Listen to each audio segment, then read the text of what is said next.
where do we start with this? I don't know about. Did you actually see this live, or you were already asleep? You were probably asleep. Yeah. My whole house. I've seen the clips though many times. Between Bad Bunny at the top, and then these people at the end, my whole house was about to be broken because we were just jumping up like we were having a party. Hip hop took center stage at the 65th annual Grammy Awards in a star-studded moment. Some of hip hop's finest took us through the years of the genre, which you may or may not recall, Christopher Cimino. Well, but you know, it started on Sedgwick Avenue in the Bronx. Wow. But you know, this stuff still, it doesn't sound dated, and we're talking now 40, 50 years plus. So this fall, and coinciding with the hip hop's 50th anniversary, the Universal Hip Hop Museum will get its permanent home at Bronx Point. Ground first broke on the project in 2021. There you see some video from that. There it is. Exciting moment. Joining us is Rocky Buchanan, Executive Director for the Universal Hip Hop Museum. Rocky, I feel like it's been a dog's age since we last saw each other. In person, anyway. Well, you know, welcome. She came out during COVID, in the middle of COVID. In the middle of COVID, when it was just, you had the idea, you had the pop-up museum. Right. We're gonna get to that in a little bit. You watched the Grammys. Yep. You obviously knew this was in the making. Yeah, I was so excited to hear that the Grammys was making hip hop one of the focal points of this award show. Yeah. We keep introducing you as the executive director, but for folks who may not have their finger on the pulse of hip hop and of the Bronx, what makes you so qualified? This is my nice way of saying, what is your CV? What is your resume? He's part of the fabric. You know That's all what he about is. this. Well, I started as a teenage DJ before hip hop was hip hop, way back in the early 70s. Wow.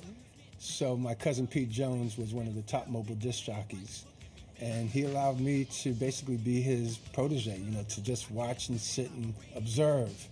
And then I became a professional DJ at age 15, and then had a record company called Strong City Records, which I'm wearing proudly today. Nice. Love it.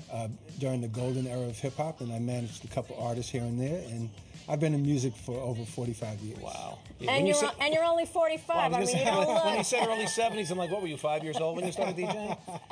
So we saw the groundbreaking video. Where are we in terms of progress with the museum so far? Well, you know, we're heading towards the finish line. Oh, great. Right, so, look at that. You know, the core and shell is up. You can see there, it's looking great.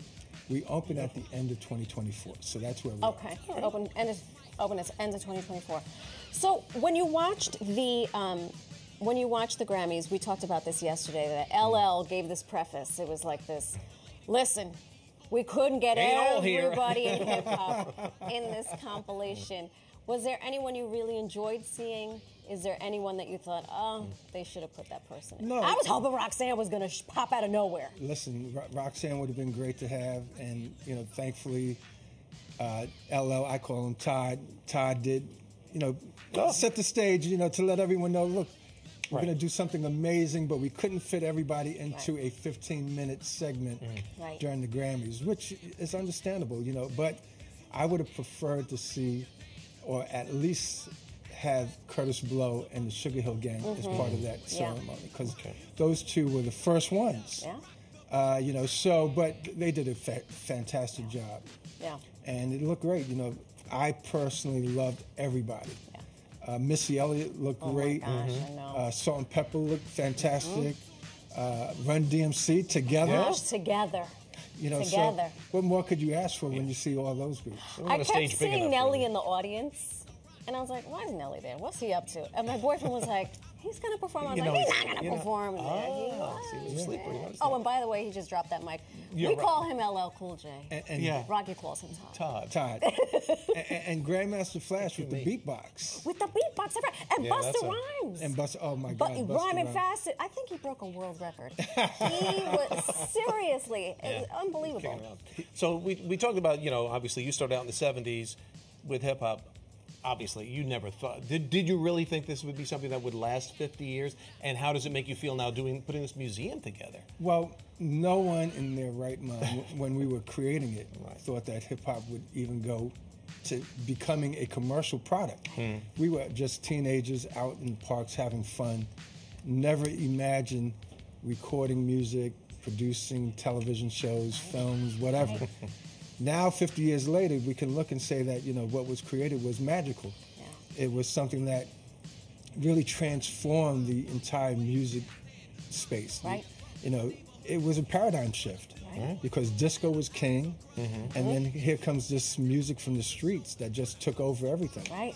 And now it's the most popular music and art form in the entire world. So Isn't that crazy? it is crazy. But, you know, to have a museum, and, you know, the Universal Hip Hop Museum is basically responsible for making sure that we preserve and document this history that was created by black and brown teenagers from New York City that now became basically ingested by the entire Right. world. Yeah.